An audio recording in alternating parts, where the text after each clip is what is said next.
Hello to all my subscribers, disciples, followers, students, fans. Welcome to another episode of Taoism as Applied to the News. This is your Master GongSun. Today's story is about a British couple who has been jailed for running drugs empire from Thailand villa. A British couple who orchestrated a massive drugs empire from their plush villa in Thailand have been banged up for 10 years. Is this slang, banged up? So that this means locked up, like jailed. I'm used to North American English. I don't think I've heard of this before. Maybe it's British. Brian Pitts and Katie Harlow masterminded the production and distribution of millions of fake Xanax pills, raking in a staggering £4 million, 175 million baht through the dark web. Well, this is very dangerous because if it's fake and people take it, they die, then these two have blood on their hands. So these two seem very immoral to me at the very least. There's so much wrong with them. But let me read it all first before I break it down using Taoist principles. Operating from their luxurious Thai hideaway between 2018 and 2019, the 30-year-old Pitts and 27-year-old Harlow maintained the facade of high-flying expats. But beneath the glamorous exterior lay a sinister operation that saw up to 11 million counterfeit pills churned out from makeshift labs across the West Midlands. The duo cleverly utilized cryptocurrency to conceal their illicit gains, laundering the dirty money through Bitcoin. Well, this is one problem with Bitcoin, isn't it, with the anonymity? I mean, there's good and bad to everything, but certainly this can allow criminals to launder money. Cryptocurrency. The net closed around the couple following a 5-year international investigation spearheaded by pharmaceutical giant Pfizer. Well, they have their own reasons for pursuing the two perps, because then it kind of delegitimizes their, because they're selling fake Xanax, right? So and Pfizer sells real Xanax, so they're kind of in competition with each other. So in many ways, they're kind of like shutting down their business rival.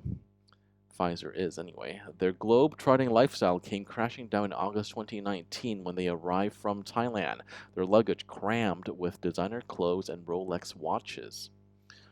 Wolverhampton Crown Court yesterday, March 27th, heard the grim details of their audacious network. Pitts, the ringleader from Bilston, West Midlands.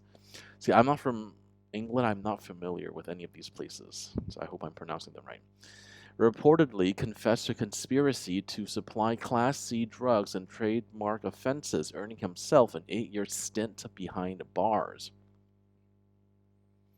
His partner in crime, Harlow, who lived in a nondescript semi-detached house with Pitts, admitted to money laundering and received a sentence of 2 years and 1 month. Oh, that's much less than what he got.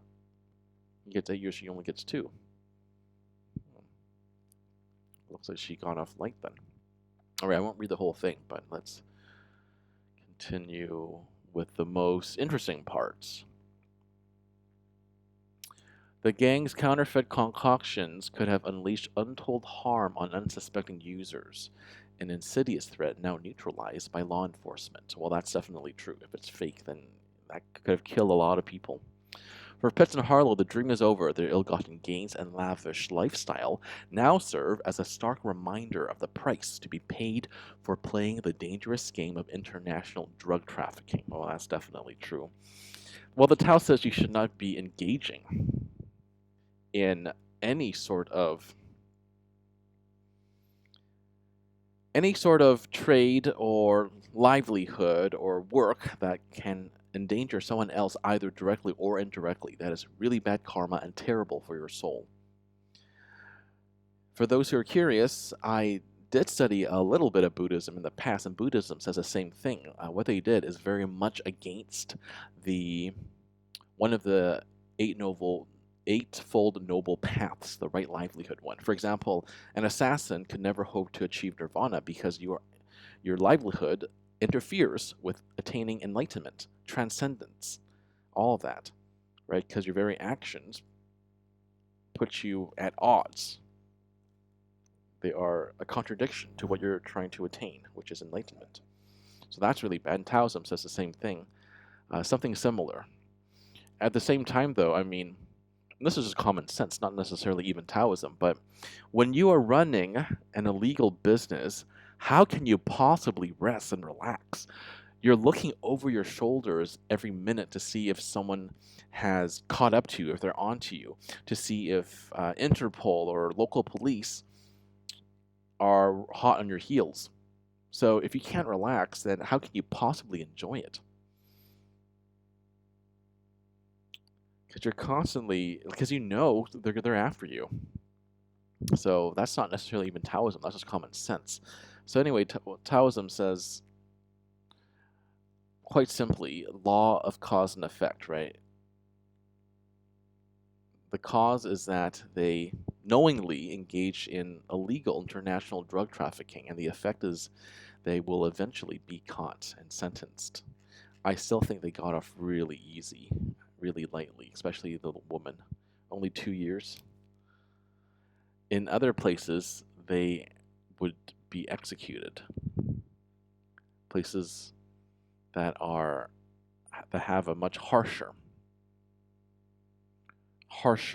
criminal justice system. Anyway, this has been your Master GongSun.